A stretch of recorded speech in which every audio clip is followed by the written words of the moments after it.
C'est un peu leur trophée de guerre, la remorque de Laurel et Jerry. Les deux amis ont fait le tour des États-Unis avec, l'été dernier, pour promouvoir la cause du Tea Party, un voyage financé à leurs frais, comme le journal qu'elle publie depuis la maison de Jerry, ici à Las Vegas. Ça, c'est nous deux avec Sarah Palin dans le New Hampshire. Le Tea Party, c'est une mouvance sans chef ni plateforme officielle, mais avec une interprétation minimaliste de la Constitution pour réduire le rôle de l'État. Nous ne voulons pas que l'État s'occupe de nous. Nous ne voulons pas d'une société socialiste. Nous, c'est l'Amérique, la liberté et le capitalisme. Jerry est ce qu'on appellerait une ultralibérale en Europe. Elle voudrait supprimer des ministères entiers pour laisser les forces du marché s'exprimer.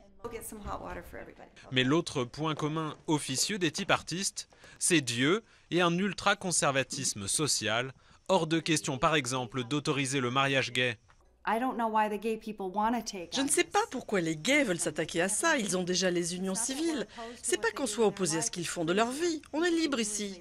Mais faites votre truc et arrêtez d'essayer de nous l'imposer dans nos vies. Et comme la plupart des Américains, hors de question aussi d'élire un président athée. Que deviendraient les États-Unis si nous avions un président athée? Ça irait à l'encontre de tout ce que notre pays représente.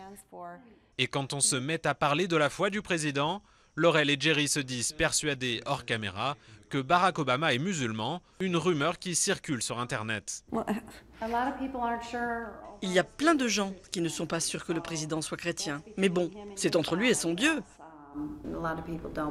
Beaucoup ne croient pas qu'il soit chrétien. En 3 ans, le Tea Party est devenu une force majeure qui a refaçonné le parti républicain.